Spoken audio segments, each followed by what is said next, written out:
Good afternoon, everybody. It is a wonderful Sunday, May 3rd, 2020, and today we are going to be going over habit formation. My name is Joshua. I'm the owner of My Odyssey, and that's what we do. We do habit formation, building the habits that businesses, organizations, and personal clients have the desire to develop. So let's get right into it. First, what is a habit and why is it important?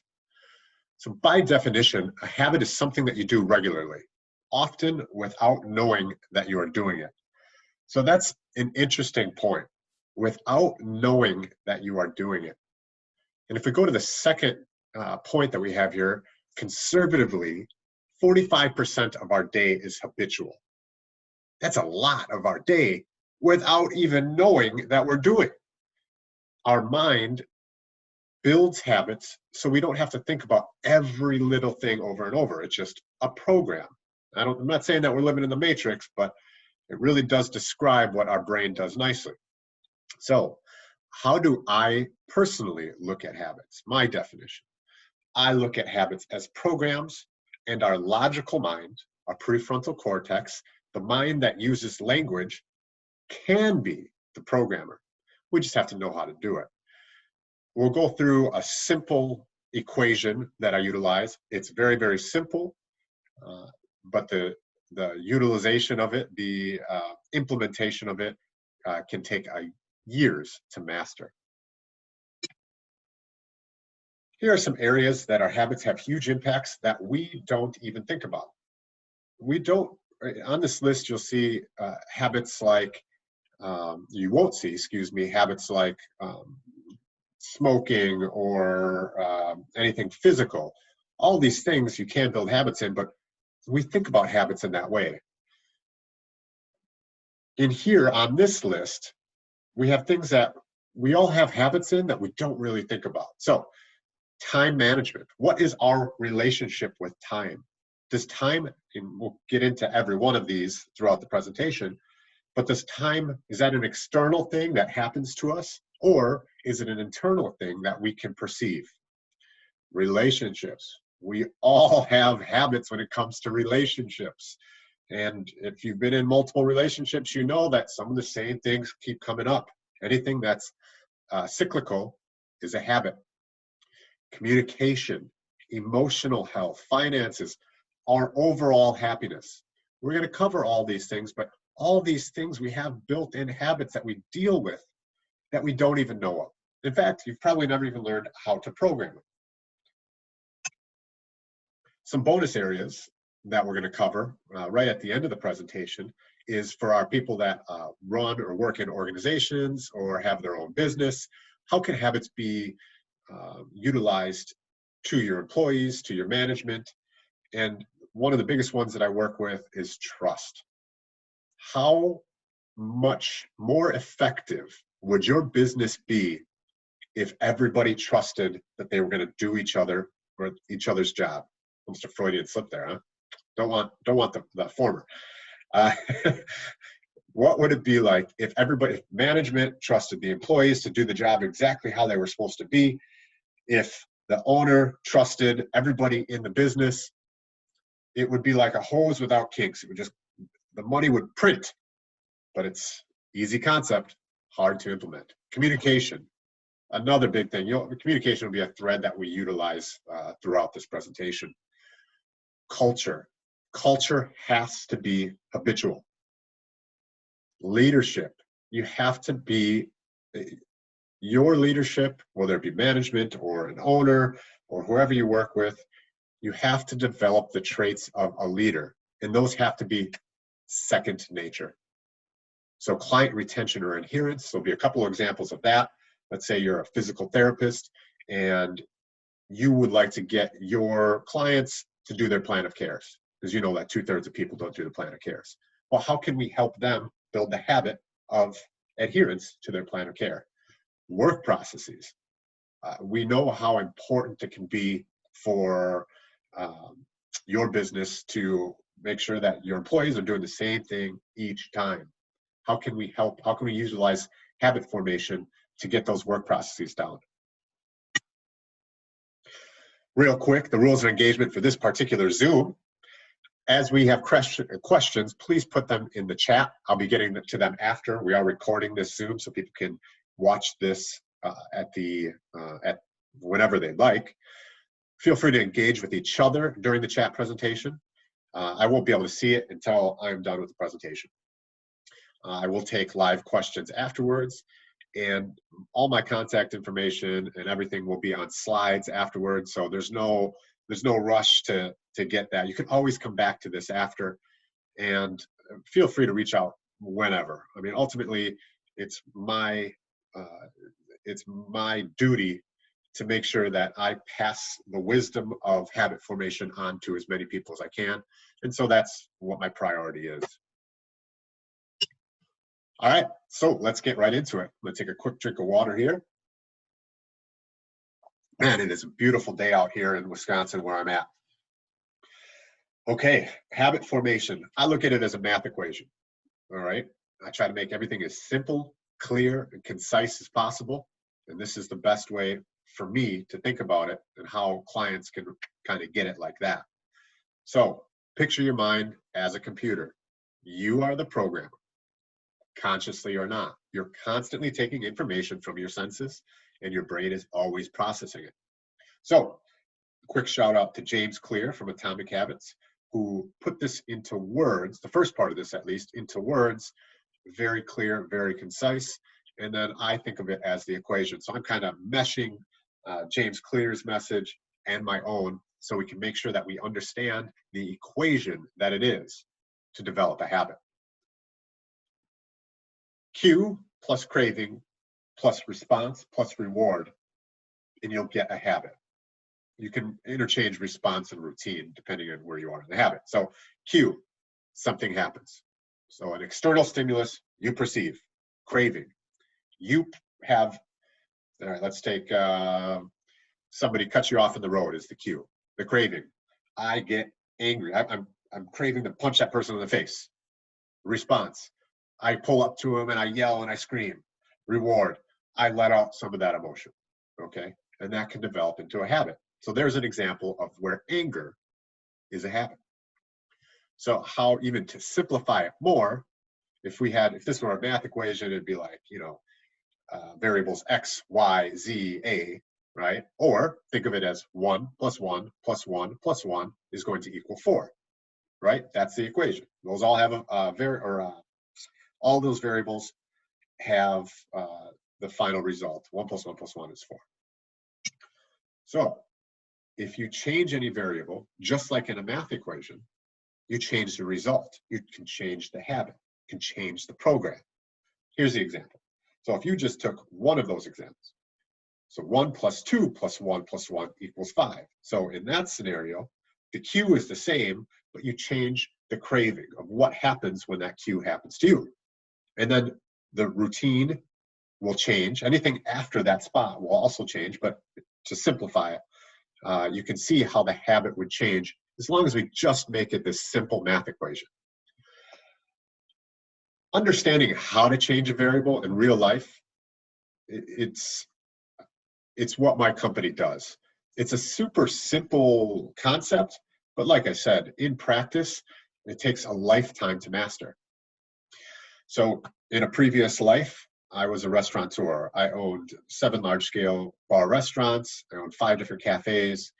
I got out of that business because it wasn't my calling. And I got into this after I fought off a depression, honestly.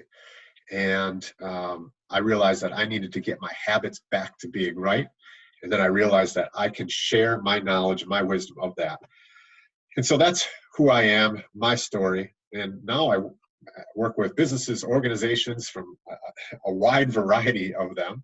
And of course, personal clients to develop the programs that to develop the habits that they would like. So we're going to go over each one of those things that we had talked about, but in this, there's going to be common statements, okay? So these common phrases I hear, and then some questions that maybe you ask yourself if you found out that you're making these comments. So how many of us have said, I don't have enough time in the day? I think that's a pretty common one. In fact, out of all the clients that I work with, I don't know anybody who has had total control of their time, where they have time freedom. So this is a very, very common thing. But let's ask ourselves, is it that? Is it that you don't have enough time? Or do you have a habit of saying yes in situations that you probably should say no to? Is it that, or are you not prioritizing your urgent and important over your non-urgent and your non-important? These are questions to think about that can be powerful. So how do we go about, what are some practical applications we go about building a habit around time? Well, first, you need to start with awareness. And you need to start with awareness of your relationship with time. This is a tough one because these programs are deeply rooted in us. Or that time is just a constant that happens out there. Let me give you kind of a quick example. If you're in a park and it's a beautiful day and you're with a loved one, hours can go by in a flash, right? However, if you're doing a workout from hell and you have 60 more seconds, you have to hold that plank, it could feel like the longest 60 seconds that's ever happened to you. Now think about that. Think about the 60 seconds versus hours. You can perceive differently, and you can build a habit of that where time frees up for you. So start with awareness. Then you want to ask yourself if you have the desire to change. Okay, so you know that you would like a better relationship with time. Now do you have a desire to change that? And then start small and daily. So what I suggest as an action that you can take is the urgent versus important matrix. You can easily Google it. It's just a matrix, and it allows you to keep track of where you stand on any given day. All right, how many of us avoid confrontation in relationships? This is a tough one because relationships have a lot of emotion that come with it.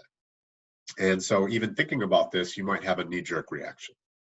Well, how can habits help my relationship? Let's get into it. Who do you try to appease when you don't communicate your feelings? I want to be clear here. I'm not judging you. There aren't any right answers here. I don't know your life. I'm just asking a question. Who do you try to appease when you don't communicate your feelings? Is avoiding confrontation an effective way to deal with your emotions within relationships? Tough questions.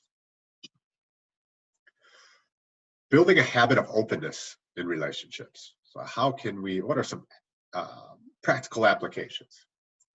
So how about starting a nightly journal, recapping times you withhold emotion? Think times that you got angry that you're like, nope, not dealing with this.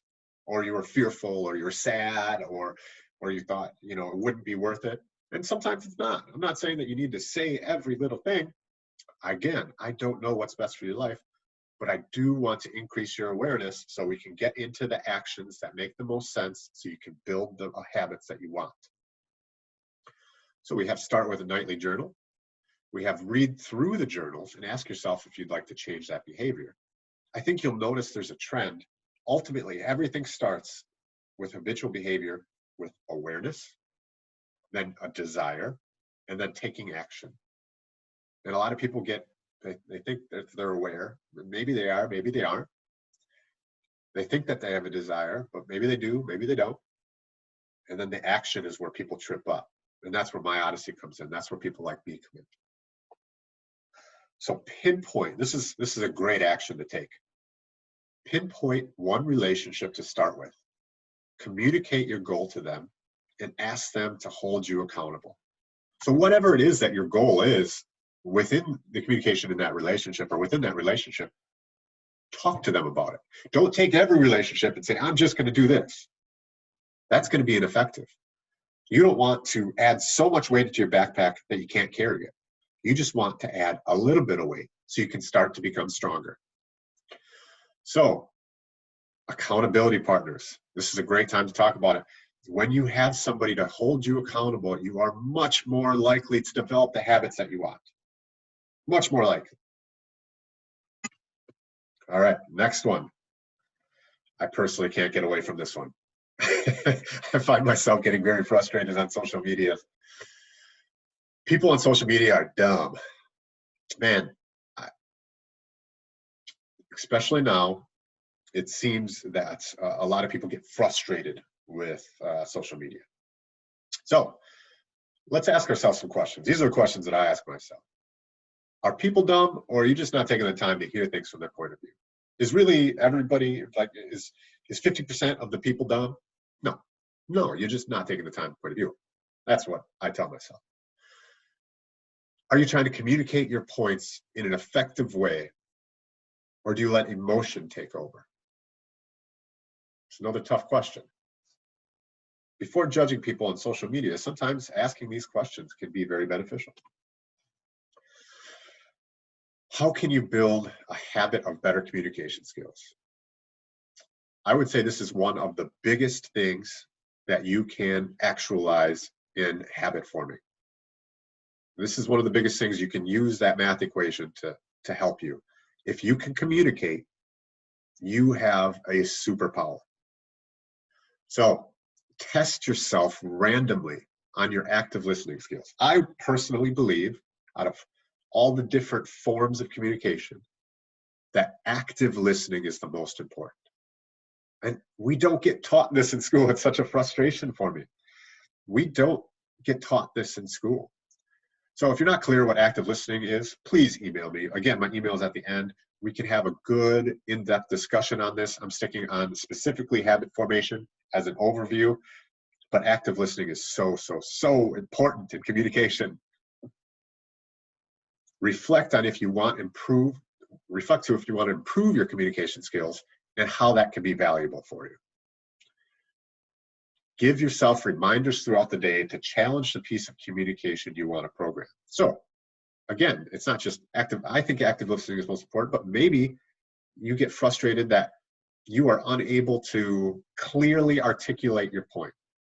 Maybe you use way too many words. Listening in general, especially active listening, body language, empathy, all of these things within communication that you can work on, and you can start taking little actions daily. So it goes into the program.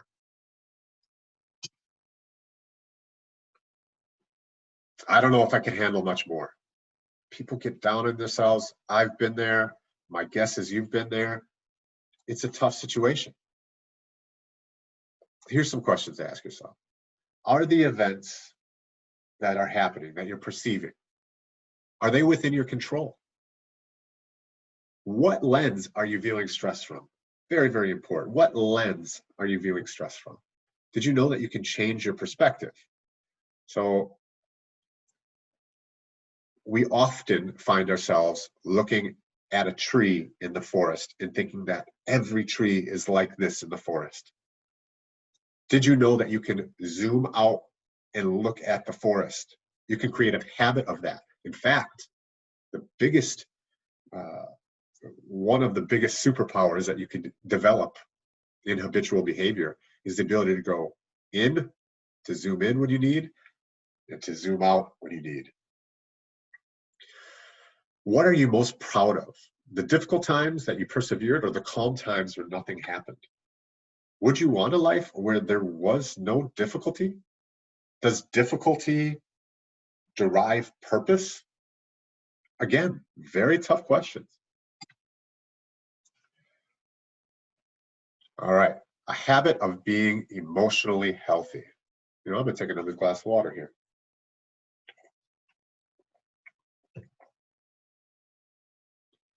All right. So we're going to get into a little bit of the analytics and how analytics can be important, because we don't want to get stuck just looking at the tree. We want to be able to look at the forest and see how we're improving, see how our momentum is going up or down, because especially with emotion, it's very hard not to get caught up with how you're feeling right then and there. But when you look at a graph, when you look at analytics, you can say, oh, even if you're in a bad mood, you can look back and be like, man, I guess I am improving. So track spikes in your emotion. That's what we do inside the My Odyssey program. So inside the program for my company, we track everything. And we make sure that you are able to see the big picture, especially when there's some negative momentum that goes in your life. Determine if life would be better served with an emotional balance. Do you have the desire to change? I mean, sometimes it's great to be emotional. Feeling all the highs is wonderful. Depending on the emotion that impacts you, create a habit of doing the opposite. So an example of this would be working on anger. If you're angry a lot, try to implant a little bit more gratefulness in your life. You can have a habit of every day being grateful after lunch, as an example. So because there is a lot of emotionally struggling people during this time of the pandemic, I mean, obviously it's a very, very stressful time. I do have a free emotional health app that will be, that I'll offer to you, that you will get an invite to after this. It tracks things that are going on every day, gets you in the habit of gratitude, and you get an opportunity to chat with me or other online coaches within My Odyssey. Okay, financial habits. Have you ever said, I don't have enough money, or I never have enough money, or I wish I had more money? Are you in the same money cycle? Really think about that. Like, is your cycle, okay, I have and I spend, I have and I spend, I have and I spend. Well, what could you build habits of? Could you build habits of investing, even little amounts of money? Could you build a habit? Could you switch careers? Could you build a habit of working towards switching that careers? Well, here's a big one that can apply everywhere in life. Do you have discipline? So in this case with spending, but man, where else could discipline come in? Where could you, building a habit of discipline, how beneficial would that be for you? So here's some examples of positive financial habits. How about reading a book like Cash Flow Quadrant from the Rich Dad Poor Dad series that our keynote speaker, Susan Letcher, that will help you become aware of some of the positive habits that you might not even be aware that you should have if you want to get to another level. Determine what aspect is most important for you to change. So again, we don't want to start with something heavy. We want to make sure that we start small and we build. So a great quote to keep in mind is, the cost of our bad habits is in the future. The cost of our good habits is upfront. Really think about that. All right, let's say saving money is a goal. Let's go back to that metrics idea. Can we keep a metrics of how much money that we're saving per week? Could it be $1 a week? Could it be $10 a week, $100 a week? Does it matter the amount of money? Let's just get the metrics going. And then hold yourself accountable. All right, another one to do with the times. Since the pandemic, I've been crabby. I've been in a bad mood. I've been, bad with my kids, whatever the case may be. All right. Have you looked into ways, I make myself laugh. Have you looked into ways that you can make this time your bitch? What I mean by that is, with every challenge, there is opportunity. How can I say, F you, pandemic? This is what I'm doing now. Are the events themselves making you crabby, or is it your perception of them? Do you have control on whether or not you are crabby? This is a tough one. Some people, they don't feel like they have control, and we need to start on other different stuff. We need to build habits in other ways. Say yes to happiness. Okay, I'm not a motivational speaker. I just deal in the math equation that is habits. But there's an opportunity. Remember, in every challenge, there is an opportunity. There is an opportunity here. And the opportunity is, you have different cues. You have different events that are happening to you. You're not going to work every day, as an example. You can't go to your favorite watering hole. You can't do whatever it is. You have different cues, so it's an opportunity to change a piece of that math equation. Challenge, opportunity. If you need help with that, reach out. Sorry, I get a little excited sometimes. I think this is you have a big opportunity here, even though it does suck for, it can have the perception of sucking, but it's a big opportunity. I just went on a tangent. Give yourself emotional reasons as why you desire to change. So you could do something daily with your logical mind, and that will program a habit, but that will take time. If you have emotion behind it, if you use your limbic system to the best of your ability, it's going to be a lot quicker. Emotion, I mean, you've heard, if you're in marketing, people buy on emotion, not on logic. Same with yourself. You're no different than everybody else. So an example of something you can do, set an alarm on your phone. Program 3 daily reminders to take action. I have reminders built into all my clients' programs. Come up with something that you are proud of yourself for doing each day. When's the last time you said, hey, I'm proud of myself? It's for a lot of people, it's been a while. All right, coming to the end here, folks. Bonus. So here's some business and organizational info that I wanted to go over. So habitual trust. Real quick, when employees or management or other leadership, when they don't trust, it kinks the hose. Water still may be coming out, but it doesn't come out as flowing as it could. You can get rid of individuals' cognitive dissonance with awareness, building an awareness of whatever it is that we need to specifically work on.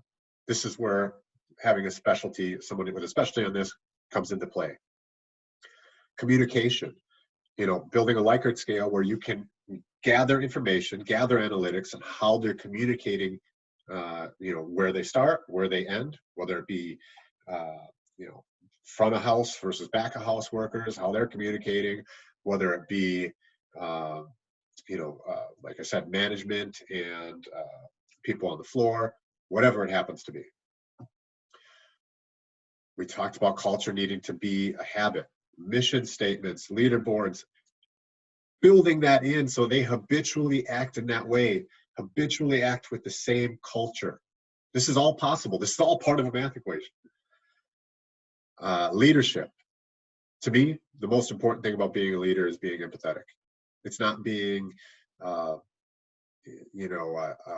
cracking the whip. It's just being empathetic, listening, actively listening. People will want to go to battle with you if they feel like they're being listened to. Client adherence. So here's another couple ones. So all those are kind of meta that I've worked with businesses for. These are some of the more direct programs that I have in general that I can kind of plug and play. So client adherence, physical therapists, chiropractors, to get people to adhere to their plan of care. So what happens when somebody gets injured, they have a plan of care. That plan of care then translates, it's more weight for people to carry, so they don't do it. The 2/3 of people don't do their plan of care. Well, you can build better habitual framework so they do their plan of care. They get healthy faster, more referrals, which is obviously good for the doc. And on top of that, that habit may carry over where now they start working out. So it's a win-win. Lastly, habit of homework. With high schools, as an example, if you have a high school student, the homework may just be too much to carry for them on a normal basis. Willpower only goes so far. You need to have that framework of habits. And by building relationships with the high school students and understanding what may be the kink in their hose, we can get them to have a habit of doing homework, which is very nice for parents. Here are the offers that I'm offering for the Well Corona Summit.